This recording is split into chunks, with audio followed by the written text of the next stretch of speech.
friends, welcome to பாட்டியனார் சமையல். இன்னைக்கு நம்ம பார்க்க போற ரெசிபி என்னன்னு பாத்தீங்கன்னா ஒரு சிம்பிளான ஈஸியான எக் கறி எப்படி பண்ண போறோம்ங்கறத பார்க்க போறோம்.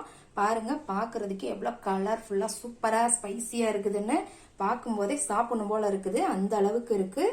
இந்த ரெசிபியை எப்படி பண்ணலாம்ங்கறத பார்க்கலாம் வாங்க. வீடியோவை ஸ்கிப் பண்ணாம பாருங்க. அப்பதான் நம்ம என்னென்ன இன்கிரிடியன்ட்ஸ் போடுறோம்ங்கறது உங்களுக்கு ஈஸியா தெரியும். வீடியோவை புதுசா பாக்குறவங்க சப்ஸ்கிரைப் பண்ணிட்டு பாருங்க. அப்படியே பக்கத்துல இருக்க பெல் ஐகான் பட்டனையும் அமுக்குங்க. அப்பதான் நான் போடுற புது புது வீடியோஸ் எல்லாம் உங்களுக்கு நோட்டிபிகேஷன்ல வரும்.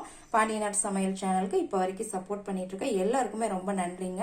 மேலும் மேலும் உங்க ஆதரவை கொடுத்துக்கிட்டே இருங்க. இப்ப வாங்க இந்த டேஸ்டியான ரெசிபியை எப்படி ப்ரிப்பேர் பண்ணலாங்கிறத பாத்திரலாம். இந்த எக் கறி பண்றதுக்கு நான் ஏற்கனவே முட்டையெல்லாம் வேக வச்சு எடுத்துக்கிட்டேங்க. நான் இன்னைக்கு ஒரு 8 முட்டை எடுத்திருக்கிறேன். இப்ப கேஸ்ல ஒரு பேன் வச்சிருக்கிறேங்க. அதுல ஒரு 2 ஸ்பூன் பக்கம் ஆயில் விட்டுக்கோங்க. இதுல 1/4 டீஸ்பூன் மஞ்சள் தூள் போட்டுக்கோங்க. 1/4 டீஸ்பூன் தனி மிளகாய் தூள் போட்டுக்கோங்க. 1/4 டீஸ்பூன் சால்ட் போட்டுக்கோங்க. இதை நல்லா கலந்து விட்டுருங்க. நம்ம முட்டையை ரோஸ்ட் பண்ணி எடுத்துக்கலாம்.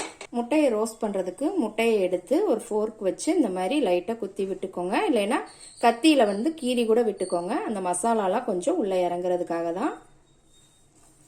கேஸை சிம்ல வச்சுக்கோங்க. இதை கொஞ்சம் ரோஸ்ட் பண்ணிக்கலாம். நம்ம நல்லா இந்த மாதிரி பரட்டி விட்டுக்கோங்க. நல்லா இந்த மாதிரி பரட்டி விட்டுக்கோங்க. அப்பதான் எல்லா பக்கமும் ஒன்று மாதிரி ரோஸ்ட் ஆகும். பாருங்க, நல்லா ரோஸ்ட் ஆயிடுச்சு. சிம்ல வச்சு ஒரு 2 நிமிஷத்துக்கு மட்டும் இந்த மாதிரி பரட்டி விட்டுட்டே இருந்தா போதுங்க, கரெக்டா இருக்கும். இப்ப இதை நம்ம இறக்கிடலாம். இப்ப கேஸ்ல வேற ஒரு கடாய் வச்சிருக்கிறேங்க.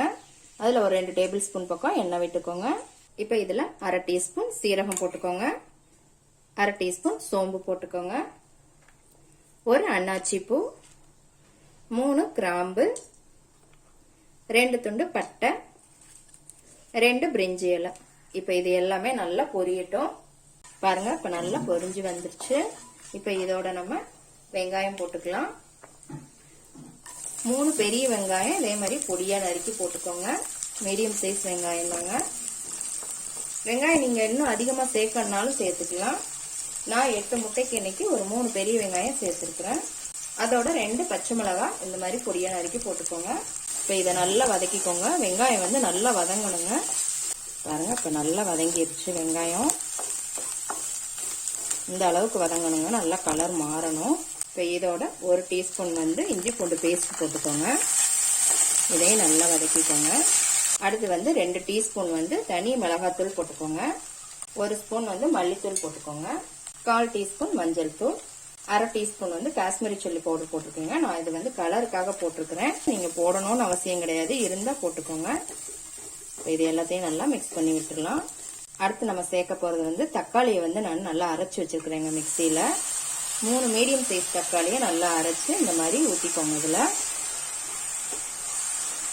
இது நல்லா பச்சை வாசம் போற அளவுக்கு வதக்கணுங்க. இப்ப இதோட தேவையான அளவு உப்பு போட்டுக்கோங்க. நல்லா பச்சை வாசம் போற அளவுக்கு நல்லா வதக்கிக்கோங்க. கேஸை மீடியம் ஃப்ளேம்லயே வச்சுக்கோங்க. பாருங்க, நல்லா வதங்கிருச்சு. இதுல கொஞ்சமா தண்ணி சேர்த்துக்கோங்க. இது நல்லா கொதிச்சு வரட்டும். ஒரு 2 நிமிஷத்துக்கு நல்லா கொதிக்கட்டுங்க. மூடி வச்சிருங்க. கேஸை மீடியம் ஃப்ளேம்ல வச்சுக்கோங்க. இப்போ ஓபன் பண்ணி பார்த்துடலாம். பாருங்க, நல்லா கொதிச்சு வந்திருக்குது. மேலையெல்லாம் எண்ணெய் பிரிஞ்சு வர ஆரம்பிச்சிருச்சு. இப்ப இதோட ஒரு 1/4 டீஸ்பூன் மட்டும் கரம் மசாலா பொடி சேர்த்துக்கோங்க.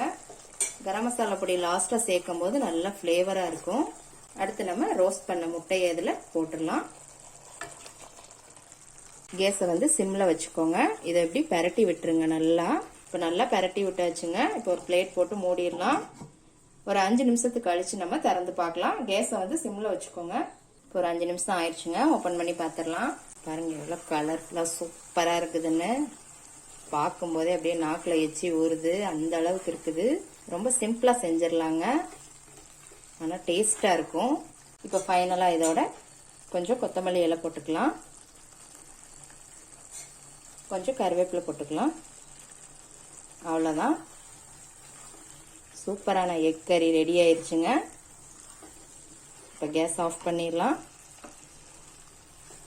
இந்த சிம்பிள் அண்ட் ஈஸி எக் கறியை எப்படி இருக்குன்னு செஞ்சு பார்த்துட்டு கமெண்ட்ல போடுங்க. லைக் பண்ணுங்க, ஷேர் பண்ணுங்க, சப்ஸ்கிரைப் பண்ணுங்க. கூடவே பெல் ஐகான் பட்டனை அமுக்குங்க. மறுபடியும் வேற ஒரு ரெசிபியோட சந்திக்கலாம் ஃப்ரெண்ட்ஸ். அன்போடு சமைத்து ஆனந்தமாய் உண்டு இன்பமாய் வாழுங்கள். வாழ்க வளமுடன்.